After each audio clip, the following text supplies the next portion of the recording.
Ce dimanche 30 juin, le Rassemblement national a obtenu le score le plus élevé lors du premier tour des élections législatives. À la suite de ce résultat, Kelly Betech s'est réjoui de cette nouvelle et a adressé un message à son ex-compagnon Jordan Bardella par le biais d'une publication sur son compte X, anciennement Twitter. Un soutien infaillible. Lors du premier tour des élections législatives, ce dimanche 30 juin, le Rassemblement national est arrivé en tête avec 33,14% des votes. Selon les estimations d'IFOP pour TF1 et LCI, le parti et ses alliés pourraient alors occuper entre 240 et 270 sièges au sein de l'Assemblée nationale.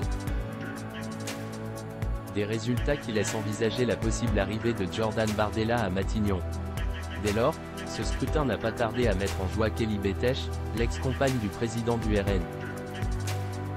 Les larmes me montent quand je vois cette projection en me rappelant qu'il y a 12 ans, quand j'ai commencé à militer, on ne faisait entrer que 2 députés à l'an. Merci Marine Le Pen et Jordan Bardella, c'est grâce à vous, a-t-elle écrit sur son compte X, anciennement Twitter.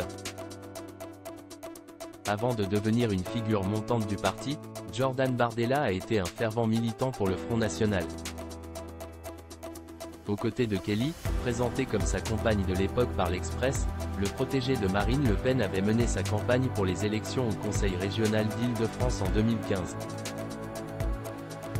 Choisissez votre banlieue, proclame d'ailleurs une affiche de campagne à laquelle la petite amie de Jordan, Kelly Betech, a prêté son visage, rapportait nos confrères dans un article paru le 2 décembre 2015. S'ils formaient un véritable tandem pour le parti, Jordan Bardella et Kelly Betech ont veillé à ne pas ébruiter leur relation, malgré quelques publications qui en disaient long sur leur proximité. En 2018, lors d'une interview pour Vice, celle qui a été membre du parti de Florian Philippot avait fait une confidence tout en pudeur à ce sujet. La jeune femme coule un regard entendu à son petit ami et lance, dans un gloussement, « C'est mon ex », déclarait-elle.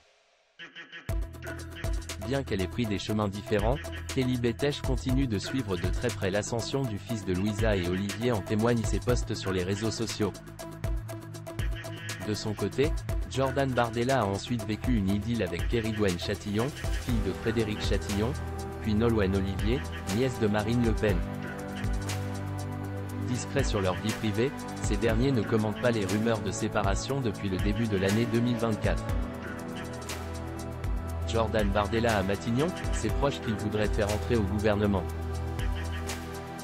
En cas de victoire du Rassemblement national lors du dernier tour des élections législatives, prévu ce dimanche 7 juillet, Jordan Bardella pourrait être le nouveau Premier ministre. Selon les informations du journal du dimanche, le politique de 28 ans aurait tout son gouvernement en tête. Si aucune information précise n'a encore été divulguée, plusieurs noms circulent. À l'économie, il aurait donc pensé à Jean-Philippe Tanguy, député de la Somme, tandis que Marine Le Pen préférerait que ce dernier assure un autre rôle.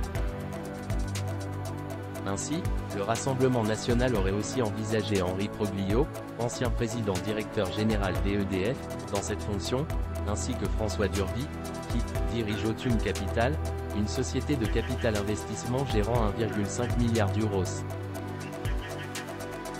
Pour le poste de ministre de l'Intérieur, plusieurs noms émergent également, comme celui d'Éric Ciotti, Fabrice Leggeri, ou encore Thibault de Montbrial.